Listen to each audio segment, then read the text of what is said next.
there's no need to rush around. In the sight of everybody, there's sun and laughter to be found. Hello, third grade. Today I want to share with you different parts or features of a nonfiction text. A feature is an important part of something that makes it what it is. So the features of your face include your nose, your ears, your eyes, your cheeks, but those aren't features of a playground. Features of a playground would include the slides and the swings and the climbing structure. Whatever parts make a thing what it is, those are its features. So when we talk about nonfiction text features, what are the important parts of nonfiction text or nonfiction writing? Well, you know that the title is the name of a book. It usually tells us what the book's going to be about. A heading is a lot like a title, but it tells us what part of a book is going to be about. And a subheading tells us what an even smaller part of that book is about. Subheadings are useful if you're just skimming through for useful information. They're also really helpful if the text is a little complicated. If it's a little hard to read, those subheadings tell you what you're learning about. Bold print is this darker, bolder print. It calls our attention to something that's important, new words that are usually found in the glossary. Sometimes authors will use colored print instead of bold print, but it works the same way.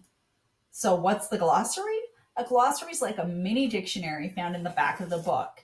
It gives you those new words and their definitions. Italic print is another kind of print that authors will use to draw attention to new words. In this example, the author has used italic print, or that slanted text that you see, for foreign language words. Parentheses are these curved lines that tell us there's extra information. In this example, the sentence makes sense and is complete without the information in the parentheses. The sand tiger shark has several rows of sharp, spiky teeth.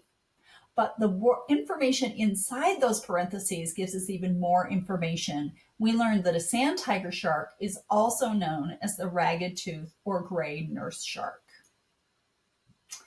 This example uses bold print in a subheading, italic print for new or foreign language words, parentheses to show us a pronunciation guide.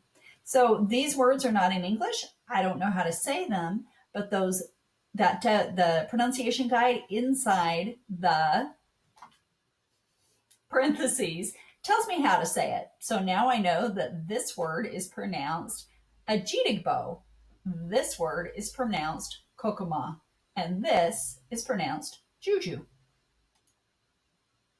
Bullets have nothing to do with guns or shootings. When we're talking about nonfiction text features, they're these small symbols, usually circles, that organize information in a list. Caption are words next to or under a picture that tell us more about the picture, so we know what we're looking at, why the author included that picture. A fact box is extra information, sort of like words in parentheses, tell us more about a subject. We can read the paragraph and get information we need, but to learn even more, we can read what's in the fact box. A sidebar is just like a fact box, but it's usually at the side of the page.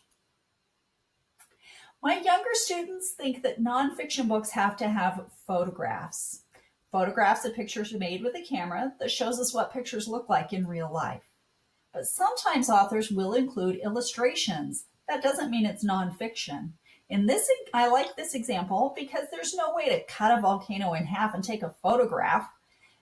But through a hand-drawn illustration, we can learn more about a nonfiction subject. A diagram is another kind of picture. It can be a photograph or an illustration. It has labeled parts.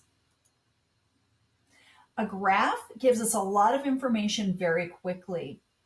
In these examples, you can quickly learn a lot that would take a lot longer to read and decode in a paragraph.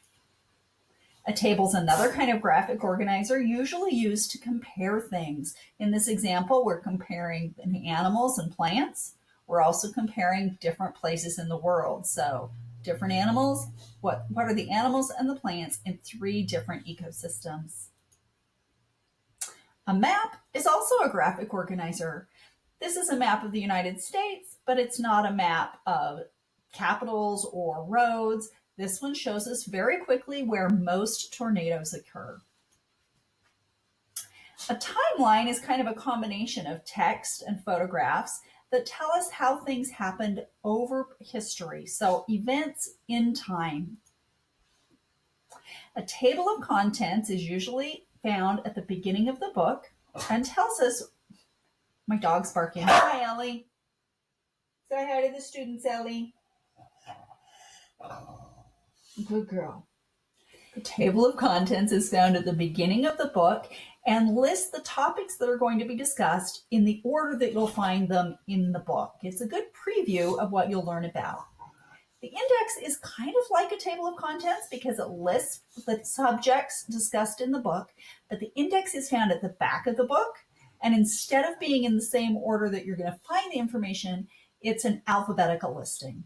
This is a super helpful tool. If I'm doing research about boa constrictors and I've picked up a nonfiction book about snakes, I can go to the index, quickly look through the alphabetical listing to see if this book has anything about boa constrictors.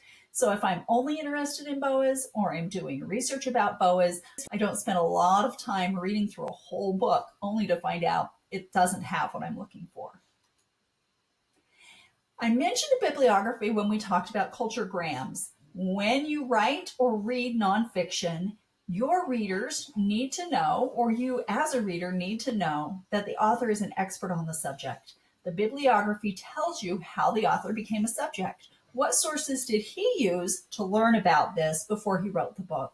And we know that the author didn't steal the information because the author's giving credit to his sources. The bibliography tells you where the author learned their information.